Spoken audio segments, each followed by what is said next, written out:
जैसा कि मैंने पहले भी कहा था कि हम लाइव आएँगे तो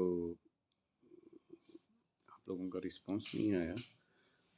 तो मैं आपको कहना चाहता हूँ कि बिल्कुल ढर्रे से हट के मैं तुम कुछ बताना चाहता हूँ। आप सभी को मालूम है कि जैसे सूर्य, चंद्र, मंगल, बुध, गुरु, शुक्र, शनि, राहु, केतु, ये तो सभी को मालूम है कि 9 ग्रह हैं और 27 नक्षत्र हैं, ये भी सभी को मालूम है।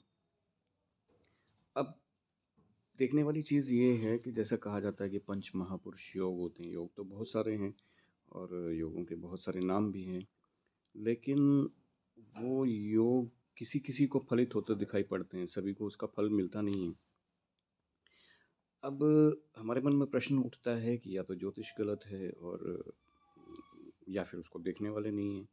तो मैं आपको कहना चाहता हूँ कि ज्योतिष विद्या जो है गलत नहीं है, सिर्फ उसको देखने का नज़रिया या देखने की समझ भविष्य फल को उत्तम या बहुत सटीक फलादेश करने में समर्थ करती है।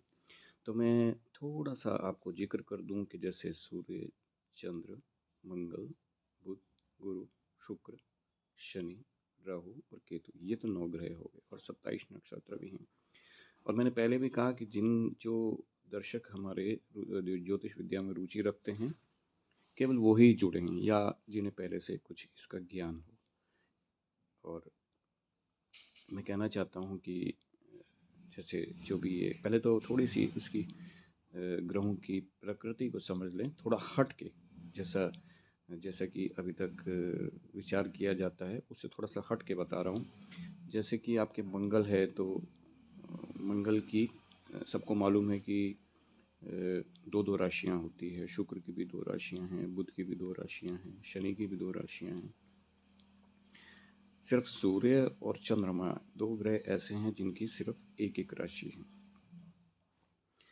अब देखने वाली बात यह है कि क्या ये बड़ी तो होते हैं ग्रह, लेकिन कौन सी राशि में? सभी को पता है कि मूल त्रिकोण राशि जो है मंगल की वो मेष है, तो उस हिसाब से तो मंगल मेष में बली होता है, लेकिन मंगल मेष में बली होता ही नहीं। मंगल जो है वो वृश्चिक राशि में बली होता है ना? कुछ अजीब बात।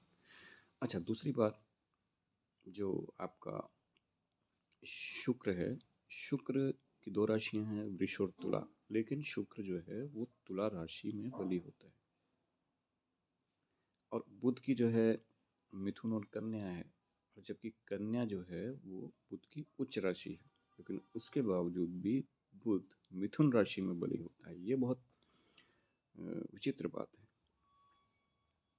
इसके अलावा आप जैसे गुरु को आप जानते हैं, और गुरु की भी दो राशियां हैं, धनु और मीन, लेकिन गुरु जो बली होता है वो धनु राशि में होता है। और चलो वो उसकी मूल त्रिकोण राशि भी है।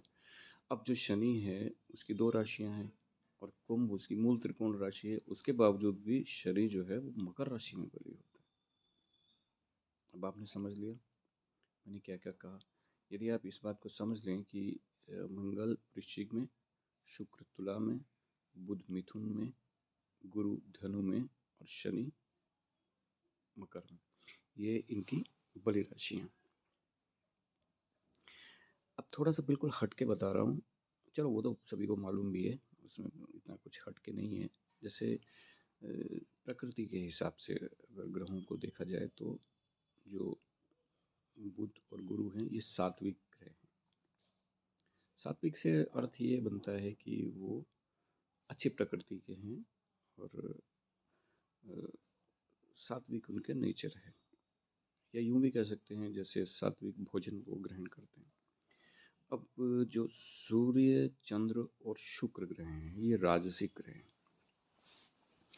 अब राजसिक का अर्थ होता है कि वो तामसिक भोजन भी ग्रहण करते हैं और चटपटा भोजन भी खाते हैं। राजसिक में तो वही आएंगे ना, क्योंकि अब जो तामसिक ग्रह हैं तो तामसिक ग्रह में मंगल, शनि, राहु और केतु, ये तीन ग्रह जो हैं वो तामसिक हैं।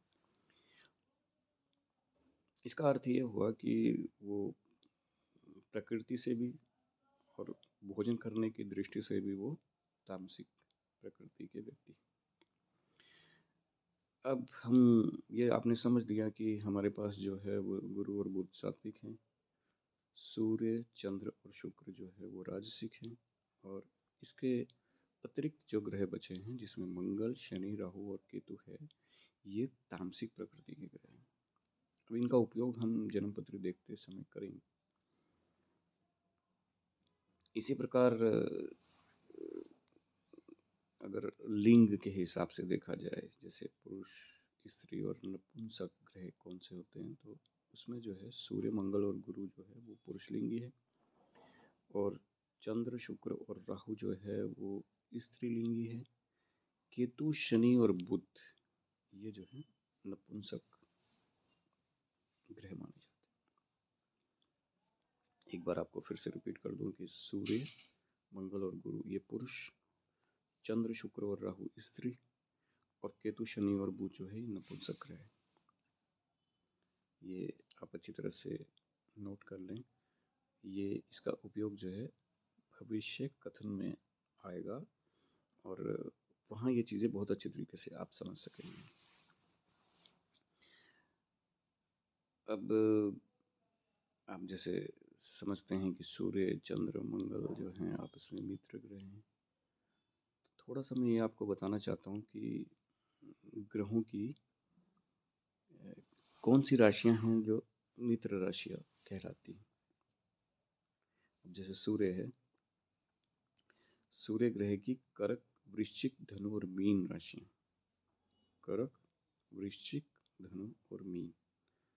अब आप कह सकते हैं कि मेष उसका मतलब मेष मंगल की राशि है और वृश्चिक भी मंगल की राशि है, तो वो भी मित्र होना चाहिए। लेकिन मित्र राशि मैंने तभी कहा कि थोड़ा सा अलग हटके, ये ज्योतिष का वो ये विषय है जो बिल्कुल अलग हटके है, जो अभी तक हमने पारंपरिक ज्योतिष में सीखा है, वैदिक ज्योतिष में सीखा है, उससे अलग है। तो जो दर्शक इसमें रुचि रखते हैं, वो कहीं नोट करना चाहते हैं तो वो नोट कर सकते हैं। इसका उपयोग हम बाद में जब हमारा भविष्य कथन और हम प्रैक्टिकल अनुभव इसका ग्रहण करेंगे, तब हमें ये चीज़ें सारी समझ में आएगी। तो मैंने क्या कहा कि सूर्य की कर्क, वृश्चिक और धनु और मीन, ठीक है, ये 3 राशियाँ, 4 राशियाँ इसकी हैं। अब इसी प्रकार से चंद्रमा जो है मिथुन, सिंह और कन्या, ये इसकी मित्र राशि है, मिथुन, सिंह और कन्या, ठीक है। तो ये आप नोट कर लीजिए। इसी प्रकार से मंगल जो है वो सिंह, धनु और मीन, सिंह, धनु और मीन, ये राशियाँ इसकी मित्र राशि, सिंह, धनु और मीन। सिंह तो सूर्य की हो गई, धनु बृहस्पति की और मीन भी बृहस्पति की है। तो चलो ये समझ में आ गया, ये सही बात भी है। अब आप बुध को देखें तो बुध जो ग्रह है वो वृष, सिंह और तुला, वृष, सिंह, तुला, ये 3 राशियाँ उसकी है, ये मित्र राशियाँ कहलाती हैं। गुरु की जो मित्र राशियाँ हैं, मेष जो है, सिंह और कन्या और वृश्चिक, ये 3 राशियाँ इसकी मित्र राशियाँ कहलाती है। शुक्र की मिथुन, धनु, मकर, कुंभ है। इसी तरह से शनि की वृष और मिथुन है, और राहु मिथुन, कन्या और तुला में, और केतु धनु, मकर और मीन में, ये 3 राशियाँ इसकी मित्र राशियाँ आती हैं। अब जैसे पंच महापुरुषों का जिक्र आता है, मतलब मेनली तो इन्हीं की बात होती है, और इसके अलावा जो है क्या नाम, चंद्र मंगल योग के विषय में भी बोला जाता है, गज केसरी योग के विषय में भी बोला जाता है। लेकिन क्या ये योग सभी की जन्मपत्री में मिलते हैं, और यदि ये मिलते हैं तो इनके फलादेश में क्या अंतर आता है, ये देखने वाली बात है। जबकि हम पाते हैं कि ऐसा कुछ उनके फल दिखाई ही नहीं पड़ता है, या तो वो मालवीय योग झूठा है या वो चंद्रमंगल योग झूठा है। बाकी जो पंच महापुरुष योग हैं वो भी झूठे हैं, इससे तो यही दिखाई पड़ता है। लेकिन जबकि इसका रहस्य कहीं और छुपा हुआ है।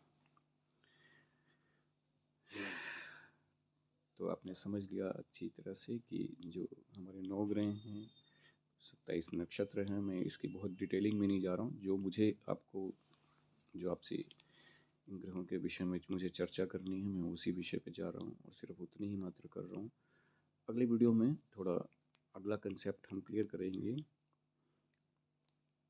पर जो इसमें उपयोग में आने वाली जो चीज़ है, जो इसका राजसिक, तामसिक और सात्विक स्वभाव है, ये ग्रहों का आप गांठ मान लें।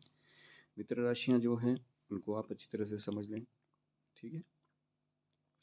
इसके अलावा जो है बली राशियां कौन सी राशि जो है कहाँ ज़्यादा बली होती हैं, तो वो आप अच्छी तरह से समझ लें, ठीक है। एक थोड़ा सा बहुत जल्दी से मैं क्लियर कर दूं, जैसे मेष अपने सूर्य है तो वो मेष और मेष में जो है उच्च का काउंट होता है, और चंद्रमा जो है वृष राशि में बहुत उच्च का माना जाता है, ठीक है। इसी तरह से मंगल मंगल जो है मकर राशि में उच्च का माना जाता है। इसी तरह से बुध जो है कन्या राशि में उच्च का माना जाता है। शुक्र तुला में उच्च का माना जाता है।